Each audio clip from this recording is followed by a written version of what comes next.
Have you ever been in one of those situations? Maybe you're drafting a really critical email or, presenting an idea to your team. Oh, absolutely. And you know the exact shade of meaning you want, but the word just won't come to you. That moment is universal.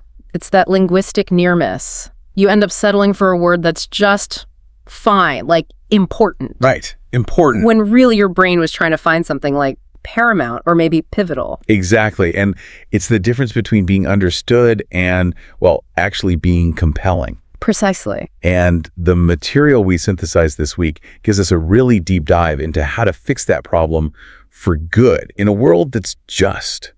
It's defined by this constant flow of information. Having that ability to pick the perfect word. Yeah. It feels like a modern superpower. It really is. It sharpens your thinking, it boosts your confidence, and it just unlocks a deeper understanding of, everything you encounter. Yeah, from complex financial reports to, subtle character arcs in literature. It's all language. And that's why we're not here today to just give you a generic list of, obscure vocabulary words to cram. No, not at all.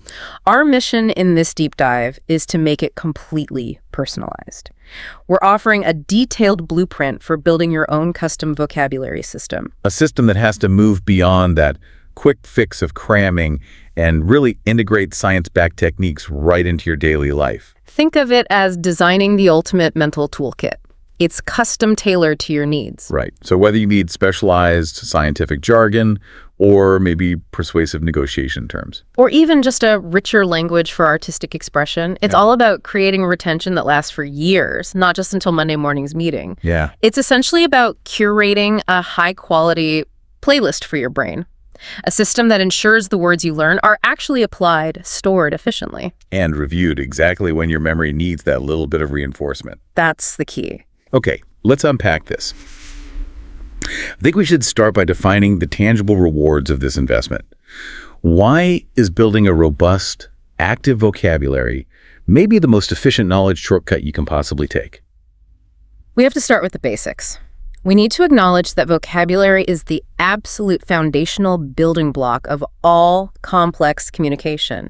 It's the raw material for thought itself. And the sources we looked at, they clearly outline the practical implications of that. Having a strong command of words means you can navigate all four language skills better. Right. A larger vocabulary profoundly enhances your reading comprehension.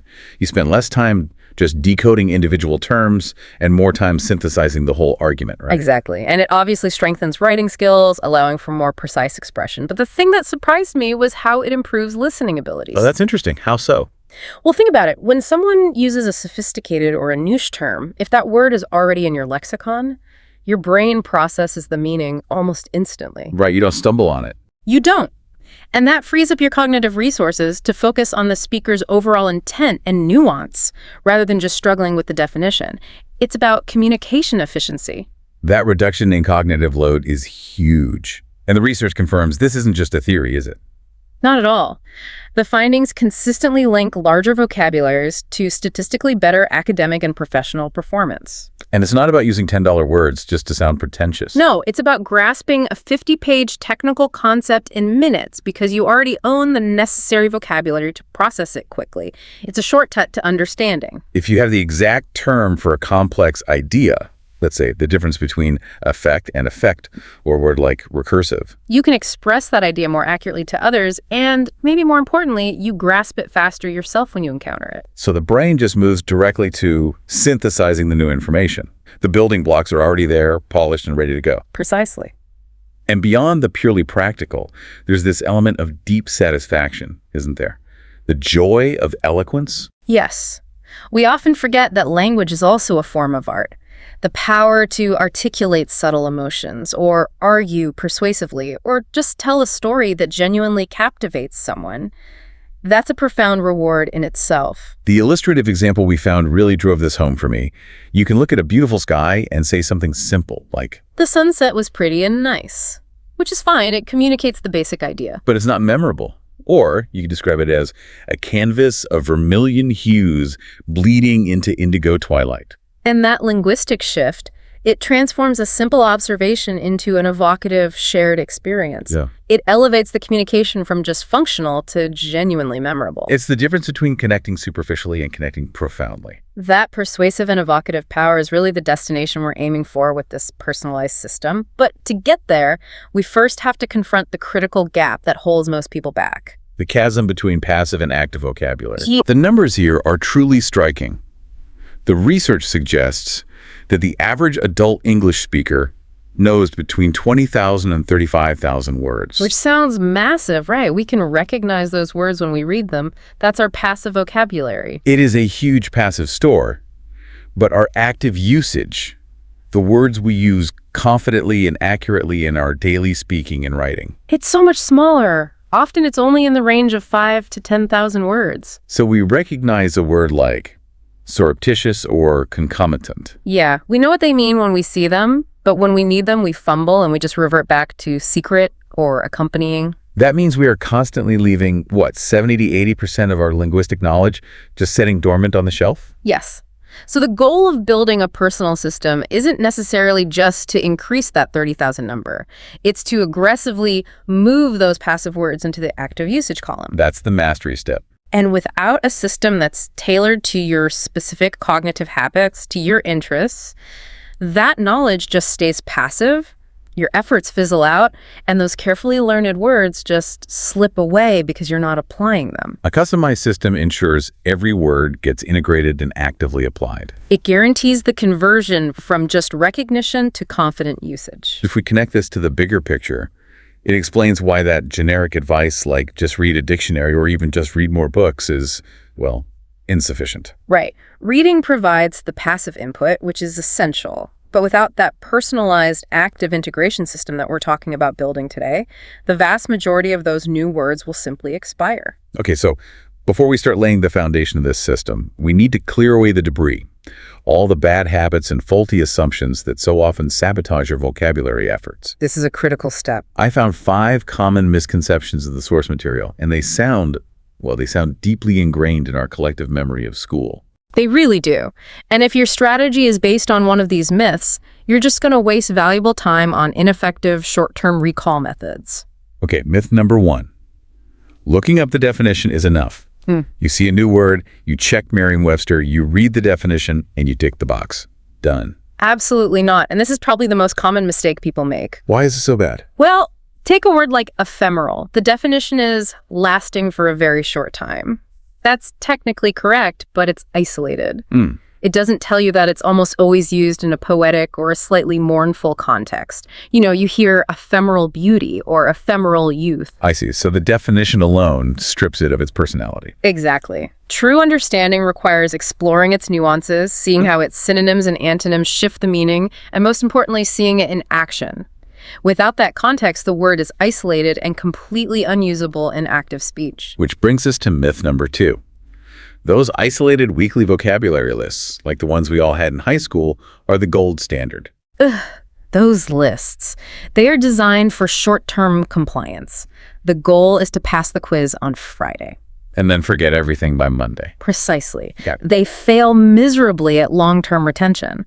They lack the necessary depth and, crucially, the scientifically determined repetition you need to move that word from your hippocampus, your short-term memory, to your cortex, your long-term memory. So they're actually detrimental to building a real lasting system. Fundamentally, yes. Okay, wait, hold on a second about myth number 3, because this one feels counterintuitive. It's that extensive reading alone builds vocabulary sufficiently. Right. If I'm reading 3 challenging books a month, surely that passive exposure adds up over time. Why is the source material so skeptical of that alone? That's a great question, and it speaks directly to that passive versus active distinction we just made. Reading is necessary input, but it's often a passive activity. What do you mean by passive? When you encounter an unfamiliar term, if the surrounding text allows you to kind of guess the meaning, You just keep going. you just keep going. You move right past it without actively engaging. Your brain says, okay, I get the gist, that's good enough. But it hasn't forged the strong neural pathways you need for confident recall later. So it's the difference between hearing a song on the radio and actually learning to play it on an instrument. That's a perfect analogy. Passive consumption is input, active engagement is storage. You need to actively note the word, look it up, discuss it, put it into your system for retention to truly occur. That makes a lot of sense. Okay, myth number 4, which I personally love correcting. You need a natural talent for languages. This is just a pure cultural myth. The research is so clear on this. Vocabulary acquisition is a skill, not some kind of genetic lottery win. Like any other skill, it relies on consistent, smart strategy. Entirely. The difference between someone who has a large vocabulary and someone who doesn't is almost always the presence of a structured, consistent system. It's not some innate gift. Even hyperpolyglots, people who speak dozens of languages, rely heavily on disciplined systems and mnemonic devices. Right. And finally, myth number 5, rote memorization. Just drilling definitions over and over equals mastery. Rote learning is the very definition of short-term recall. If you want to use a word in a conversation 6 months from now, you cannot rely on simple repetition. It just doesn't work. So what's the alternative? Long-term mastery requires strategies that build multiple associations, contextual hooks, visual connections, auditory memories. These layered associations are what anchor the word firmly in your memory, far beyond what a simple flashcard can do. Okay, so debunking those 5 myths gives us a much clearer path forward. Now, the second half of this section, assessing your current vocabulary. You absolutely cannot build a personalized system unless you know your starting point, your baseline. And for this, we need both quantitative and qualitative data. Let's start with the quantitative, the numbers. Quantitatively, the sources suggest starting with online size estimators, tools like vocabularysize.com or tests provided by services like Preply or Linkadia. They're really good for a quick gauge. And what's interesting about these is they don't test you on all 30,000 words, right? No, of course not. They sample from different frequency bands, very common words, mid-frequency words, and then highly academic or rare words. So if you demonstrate knowledge of the rarer words, the test sort of extrapolates and estimates your total knowledge in a ballpark figure. Exactly. That figure is valuable context. If you score, say, 12,000 words, you know you're in the average range, but you have significant room to grow. This score then becomes the M for measurable in your SMART goals later on. But as you noted, we have to go beyond just the sheer quantity. We need a quality evaluation. So asking questions like, am I fluent in the jargon of my chosen field? Do I struggle with phrasal verbs or idioms or nuanced adverbs? The sources suggest a week-long audit, and this is where the personalization really begins. For 7 days, you keep a meticulous journal. Meticulous how? What am I writing down? Every time you read a word you don't fully understand, or, and this is the crucial part, every time you struggle to articulate a precise thought. You mean when I default to a simpler word? Yes. The moment you defaulted to a simple word, you note it down. That's the active versus passive audit. You're tracking the words you missed the chance to use. And I'm guessing you start to see patterns. You absolutely do. Are you defaulting to very or really constantly? Are you struggling with verbs of motion or verbs of abstract thought? The patterns will emerge. The sources also suggest a quick technical check, right? With an app. Yeah. Write a short essay or a report on a familiar topic, then run it through a word counter or a text analysis tool like the Hemingway app. And what will that show me? If the app flags overly simple sentences or excessive use of passive voice, it indicates you lack the precise verbs and adverbs to tighten your prose. It reveals the practical gaps in your immediate linguistic toolbox. And finally, for our multilingual listeners, the baseline has to acknowledge cross-language influence. Those linguistic connections are so powerful. Cognates words like information in English and information in Spanish can dramatically and quickly boost your English vocabulary. But you have to be careful of the false friends. Exactly. You have to be aware of those. Words that look the same but mean different things. For instance, the words sensible in English and sensible in French have very different primary meanings. A complete baseline assessment has to account for both the help and the potential hindrance of your first language. So this all raises a really important question. Are you testing quantity or quality? And the comprehensive answer, which should be both, provides the laser focus you need to build a system that targets your specific weaknesses and interests. With our baseline established, we can transition from these vague aspirations like, I want to sound smarter, to the structured, actionable plans that are defined by the SMART framework. And without the structure, the whole system just collapses under its own weight. The lack of specificity is often where these personalized systems fail. We need that specificity and measurability just to maintain momentum, right? Especially when progress feels slow. Absolutely. Okay, let's define the 5 components using the blueprint. S is for specific. Don't allow for any ambiguity. Right. So instead of, I will learn more words, make it concrete. Something like, I will learn 20 new words related to my field of data science each week. Or, I will master 15 adjectives of emotion this month. Something tangible. Then M is for measurable. How will you actually track your success? This could be tracking your progress within an app, which gives you hard numbers. Or maybe aiming to increase your baseline test score by, say, 2,000 words in 3 months. The ability to measure your progress is a profound motivator. Next, A is for achievable. This is the anti-burnout component. This is so important. If you're a parent and a full-time worker, aiming for 50 new words a day is just setting yourself up for failure. And the sources really advocate for consistency over volume. 5 to 10 words daily, done without fail, is exponentially more valuable than trying to tackle 50 words sporadically every few weeks. Start small, get some early wins, and build momentum from there. Then we have R for relevant. Your vocabulary goals must directly serve your current needs and your current goals. Yes. If you're a copywriter, your focus should be on synonyms for verbs of action. If you're studying for the GREO, your relevance is that test-specific vocabulary. Aligning the words you learn with an immediate application like negotiating a new contract or writing a specific report provides instant, tangible motivation. If the word doesn't feel relevant to your life, you are far, far less likely to integrate it actively. And finally, T is for time-bound. We need deadlines. Not just learn more words soon. It has to be something like master 100 domain-specific terms by the end of this quarter. That deadline creates the accountability you need.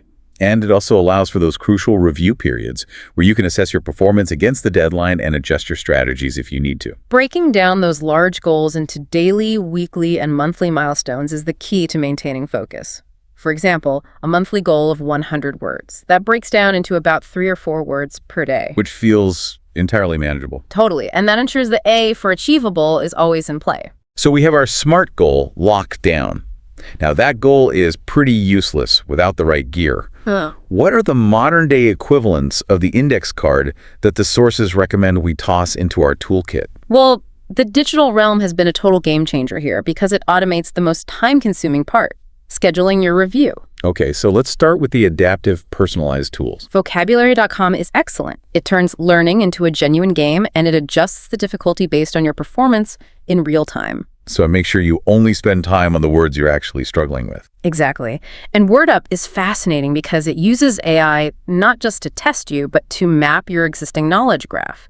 It suggests words that are mathematically the most efficient use of your time. And it provides context, right? Pulling examples from movies, books, articles. Yes, real-world usage, which is key. Then we move to the true heavy hitters for long-term retention, the spaced repetition system apps, SRS apps. And Anki is the powerhouse here. It's the gold standard. It's highly customizable, and its algorithm is just ruthless about optimal review timing.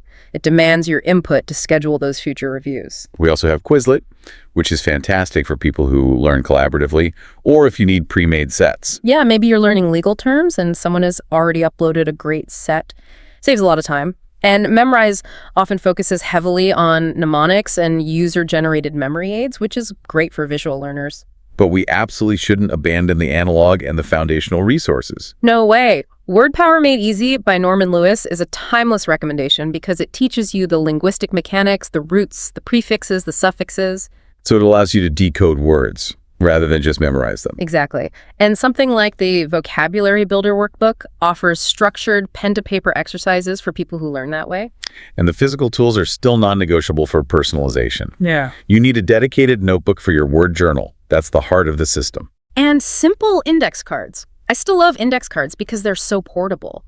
They force you to be concise. You can keep a stack in your pocket and review them while you're waiting in line. The key here is synergy, isn't it? It is. You might use vocabulary.com for daily discovery, Norman Lewis for decoding the structure, and then use Anki for that automated, scientific, long-term review.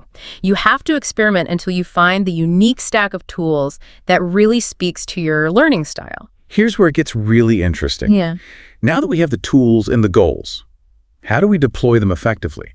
We need to dive into the core acquisition techniques that guarantee long-term memory. This is where the science comes in. The first, and maybe the most crucial, technique that has to underpin your personalized system is the implementation of spaced repetition systems, or SRS? This is the science backbone. This is what separates high retention vocabulary building from that low-yield cramming we did in school. So tell us about the science. Where did this come from? It's built around the work of a German psychologist, Hermann Ebbinghaus, who mapped what he called the forgetting curve. The forgetting curve. The science shows that we forget most new information very, very rapidly unless we encounter it again just before that forgetting curve dips too low. So SRS is designed to intercept that moment of forgetting. Precisely. It reviews words at precisely increasing intervals. Okay, so practically speaking, how does a system, let's say Anki, know when I am about to forget the word? How does that automation actually work? That's the critical piece of user input that's often left unexplained in generic advice. When you review a flashcard in an SRS app, you don't just say, I know this. You have to rate your confidence. So you're feeding the algorithm based on your perceived mastery? You tell it how well you knew it? Exactly. You rate it. Easy, good, hard, or again. Okay. If you hit easy, the algorithm assumes the memory is solid and it delays the next review for a long time, maybe a month. And if it's hard? If you hit hard, it delays it only a short time, maybe 3 days. And if you hit again, it brings it right back up in 5 minutes. I see. So this personalized feedback loop is essential. It ensures you spend the majority of your time focusing only on the words you are actually struggling with. It makes your review hyper-efficient. And this is the primary driver of long-term retention. Okay, so the second core technique, which works in tandem with SRS, is contextual learning. We've mentioned learning words and sentences, but we need to talk about why this is scientifically superior to just memorizing isolated definitions. Think of it this way.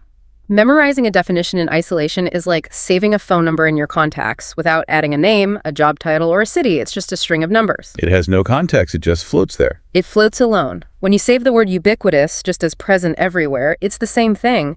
But when you encounter and note the sentence, smartphones have become ubiquitous in modern society. You're attaching that new word to an existing network of concepts in your brain. Technology, modernity, high adoption rates. You're building neural pathways between the new word and familiar concepts. The stronger those associations, the easier and faster the word is to recall. The context gives the word its emotional and grammatical personality. Exactly. You learn its connotation, its part of speech, and the typical company it keeps, which is vital for active usage. Okay, next, let's dive into mnemonics and associative memory. This is where we give ourselves permission to be deliberately silly. And the research really suggests the more bizarre the association, the more effective it is for memory retrieval. So how do these work? Mnemonic devices leverage spatial memory and humor. Take the word pulchritude, which means beauty. Pulchritude, not an everyday word. Not at all. The internal memory device for this one could be pulcritter dude. It's ridiculous, but that image of, I don't know, pulling some handsome creature toward you, it anchors the abstract concept of beauty to a physical, visceral memory. And because the image is so weird, it stands out. It's a great retrieval cue. You're essentially tricking your brain into saving the word by attaching a memorable tag to it. The fourth critical technique is what we've dubbed the linguistic decoder ring, morphemic analysis. This feels like the key that unlocks the meaning of thousands of related words. It really is. This involves breaking down words into their component parts. The roots, which are the core meaning, prefixes at the beginning, changing the meaning, and suffixes at the end, which change the part of speech. And understanding just the most common roots can unlock hundreds of words instantly. Easily. Let's move beyond the simple unhappiness example from the outline and use a more complex term to show the power of combining multiple pieces. How about the word malediction? Perfect. Let's break it down. The root, dict, means to say or to speak. Like in dictionary or dictation. Exactly. The prefix mal means bad or evil. Malicious, dismal. Right. And the suffix ion indicates the act or state of something. So understanding the morphemes allows us to instantly deduce that malediction means the act of speaking bad things. Basically a curse. You didn't have to memorize the definition. You decoded it. This is a crucial skill for scaling your vocabulary quickly. Finally, we need visual and structured learning aids to deepen our conceptual knowledge. We're moving beyond just knowing the definition to really understanding the conceptual boundaries. The first is semantic mapping. This is for the visual and systems-oriented learner. It means drawing mind maps, literally connecting words by theme or relation. So you'd start with a central word, let's say change. Right. And you draw radiating lines to subconcepts. Maybe one line is quick change, with words like metamorphosis and transient. Another line could be slow change, with evolution and gradual. And bad change could have degradation and corruption. Exactly. This method moves words out of isolated lists and organizes them into conceptual networks, which mirrors how the brain actually stores complex information. And the second aid is the highly structured Freyer model. This one forces a four-part, comprehensive understanding of a word. Let's use the word mellifluous, which means a sweet or musical sound, something pleasant to hear. Okay, so the Freyer model is a four-quadrant graphic organizer. What are the four parts? First, the definition. Sweetly flowing sound. Simple enough. Second, characteristics. Associated with music, poetry, or a charming voice, often describes quality, not volume. Okay, that's more nuanced. What are the other two? Third, examples. The jazz singer's mellifluous tone, or a mellifluous description of the countryside. And fourth, and this is key, non-examples. Cacophonous, strident, jarring noise. By forcing yourself to list the characteristics in the non-examples, you're defining the word's conceptual boundaries. You're ensuring you use it accurately, not just approximately. The synthesis here seems to be the main takeaway. Use morphemic analysis and contextual learning for that deep initial understanding. Right, use mnemonics for creative association. And use SRS, backed up by things like Freyer models, for efficient long-term review. This is the synergistic power of a customized system. So if the techniques we just covered are the brain science, then the personal word journal is the heart of your system. It absolutely is. This is where you transform generic input-like definitions from an app into personalized, sticky knowledge. The journal acts as your customized repository, a place where you synthesize and reflect. And whether you choose a physical notebook or a digital tool like Notion or Evernote, the format has to support depth over quantity. You need specific required entries that force active processing. It has to go far beyond just the definition. Let's walk through the required entries for a really powerful journal entry. Okay, first, naturally, the word, pronunciation, and part of speech. Then comes the first active step, definition in your own words. So you have to synthesize the meaning yourself. You must. Copying a dictionary entry allows for passive transcription, but restating it in your own language forces true cognitive engagement. Then you need the context sentence from the source. So if you saw the word penury in a novel about poverty, you write that exact sentence down. Exactly. This connects the word to its origin story and its appropriate setting. Now we go deeper. You have to include synonyms and antonyms. This is so crucial for understanding nuance. If you learn the word gregarious, you must know its antonyms, like aloof or introverted, to understand its relational boundaries. The outline also says to include the etymology, the word's origin. Yes. Knowing that gregarious comes from the Latin root greg, which means flock, makes it instantly memorable. You picture an animal in a flock. And finally, the ultimate personalization and the key to bridging that active-passive gap, usage tracking. This is a two-part step. First, you must write a highly personal original sentence using the word. And then you need a section to trap your encounters, a simple tick or a date mark every time you successfully use that word in an email, a conversation, or a report. That usage tracking is the final confirmation loop, isn't it? It is. If you successfully deploy the word in a high-stakes setting, your brain registers it as high-value, high-confidence vocabulary. And what about maintenance? Maintenance is key. Dedicating maybe an hour a week to review and categorize your entries by theme, legal, psychological, descriptive makes targeted reviews so much more efficient later on. That turns the journal from a simple glossary into a dynamic, living document of your intellectual progress. Now, let's talk about consistency. The most brilliant journal is useless if we don't integrate word learning into our actual busy lives. Consistency relies on micro-habits and habit stacking. We're leveraging existing routines to automate the acquisition process. So we're aiming for short, high-frequency bursts of study, not these long marathon sessions. Exactly. Let's start with the morning routine. Habit stacking means pairing a new task with one you already do automatically. Right. Take your first cup of coffee, you already do that, stack it with your vocabulary task. How would that look? You get a word of the day app notification on your phone, you immediately open your journal, you write the word down, and you quickly formulate your definition in your own words while you're drinking your coffee. That's 5 minutes of high-impact learning. And during your commute, or any scheduled downtime, you can replace passive scrolling with active input. Yeah, listen to a word origin podcast like The Illusionist, or just specifically review 5 to 7 cards in Enki while you're waiting in line for lunch. Your reading time has to become active. If you dedicate 20 to 30 minutes daily to reading, you should be actively highlighting every unknown word. But don't stop to look it up immediately. That breaks your flow. Instead, use the context clues to infer the meaning and then list the word for evening research. That Dole approach sharpens both your inferential skills and your vocabulary input pipeline. It does. And the evening should be reserved for that crucial review. A quick, targeted SRS session before bed ensures that the words you encountered during the day are consolidated overnight. Why before bed specifically? Because the brain processes and transfers short-term memories into long-term storage during sleep. So reviewing close to bedtime is a proven memory hack. And finally, the most challenging integration, active use. You have to actually challenge yourself to use these new words. You do. Try to use one new adjective in your team email or one new verb in a conversation with a family member.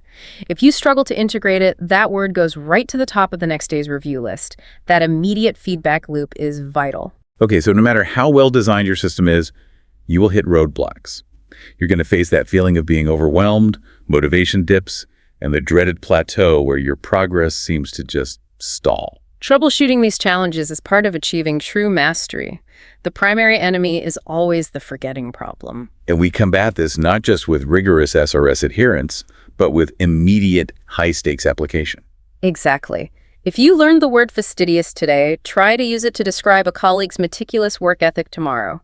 That moment of successful deployment cements the word far more effectively than any flashcard drill ever could. What about when you face that feeling of being overwhelmed? The sheer number of words out there can be paralyzing. What's the best way to regain focus? You have to prioritize high-frequency words initially. Focus on the core vocabulary that gives you the biggest return on your investment. And go back to the achievable component of your SMART goals. Yes. Break the task down into the smallest possible unit. Tell yourself, I only need to learn one word per meal. That level of micro-habit makes the task seem insignificant, yet it leads to 21 new words a week. And when the plateau hits, when the basic techniques aren't providing that initial rapid growth anymore, we need to introduce advanced strategies to keep the momentum going. Yes, once you are proficient, it's time to level up to expert-level analysis. The first strategy is utilizing word clouds generated from your own writing. That sounds fascinating. How do we practically apply that to improve vocabulary? First, you gather a substantial amount of your own text, say the last 6 months of your professional reports or a collection of your blog posts. Okay. You can use free online text analysis tools like WordArt or TagCrowd. You copy and paste your text into the tool, and it generates a visual representation where the size of each word corresponds to how frequently you use it. And what are we looking for in that visualization? You're looking for over-reliance. If simple words like use, great, or the phrase in order to are visually massive, it immediately identifies areas where you are defaulting to basic or filler language. So if the verb utilizes is huge, I know I need to find more precise alternatives. Like deploy, leverage, or implement, depending on the context. This targets your most entrenched verbal habits. Another strategy for overcoming plateaus is diving into deep etymology. Understanding the history of a word, how its meaning has shifted over centuries, provides a narrative hook that makes it unforgettable. Resources like the Etymologicon turn history into a linguistic detective story. Do you have an example? Sure. When you know that the word clue is derived from clue, which originally meant a ball of thread used to guide someone through a maze, the word takes on a whole near concrete meaning. I'll never see that word the same way again. We also need to graduate from learning single words to learning phrases and collocations. This is so important. Words rarely appear in isolation in natural language. They appear in predictable chunks. We call these collocations. So learning the phrase, a stunning reversal or utter confusion, is infinitely more valuable than just learning stunning or utter alone. Infinitely. This is essential for achieving native-level fluency and avoiding awkward phrasing. If you learn fastidious, learn that people are often fastidious about detail or have a fastidious approach. Thematic immersion seems like the perfect way to address that relevancy challenge we set in our SMART goals. Absolutely. Dedicate an entire month to a specific domain.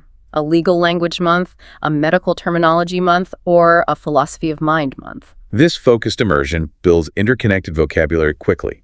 It dramatically accelerates your fluency within that specialized field. Which is often a requirement for career growth. And finally, perhaps the most powerful self-assessment tool, teaching and context clues. Explaining a complex new word to someone else, a colleague, a friend, or even just explaining it aloud to an empty room forces you to articulate its meaning and nuance. That deeply solidifies your own understanding. And at the same time, you have to practice inferring meanings from the surrounding text. Right. When you're reading, practice treating the dictionary as a last resort. Use the context clues, guess the meaning, and then confirm it later.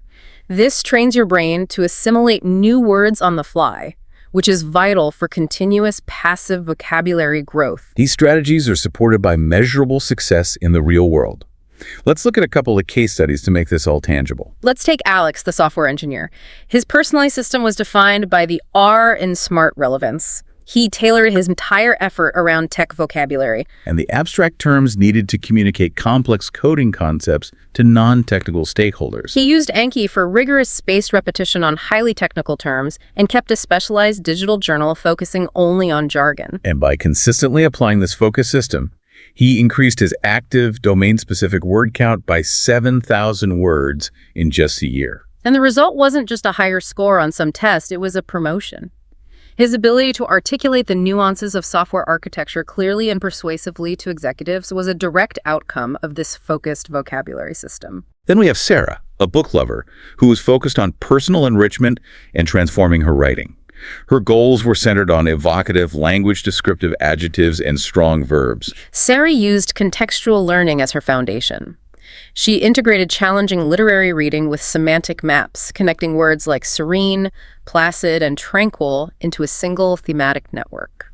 And she used the Frere model not just to learn definitions, but to understand the conceptual limits of these subtle words. Her approach transformed her writing style from merely descriptive simplicity to evocative richness. The personalized system worked because it aligned her passion for reading with structured, analytical engagement, guaranteeing long-term depth. These success stories really confirm that the secret to a rich vocabulary is abandoning those ineffective, passive methods of the past. And embracing a structured, personalized blueprint built on science and tailored to your specific cognitive needs and professional goals. So what does this all mean? It means that linguistic fumble we started with, that moment of grasping for the perfect word, is completely fixable. It is. The solution rests on a system built on debunking those myths, setting SMART goals, utilizing the proven memory power of spaced repetition and contextual learning, all of it anchored by that customized personal word journal. And this isn't just about sounding smart. No, it's about sharpening the very edges of your thought. Building vocabulary is fundamentally a journey of conceptual expansion, not just the compilation of a list. As you embark on designing and implementing this personalized system, our final thought for you to consider is this. Okay. Don't just focus on how many words you know. Instead, consider which domains of knowledge, which intellectual worlds your new personalized vocabulary will allow you to access and master that were previously hidden to you. Remember, the limits of your language are often the limits of your world.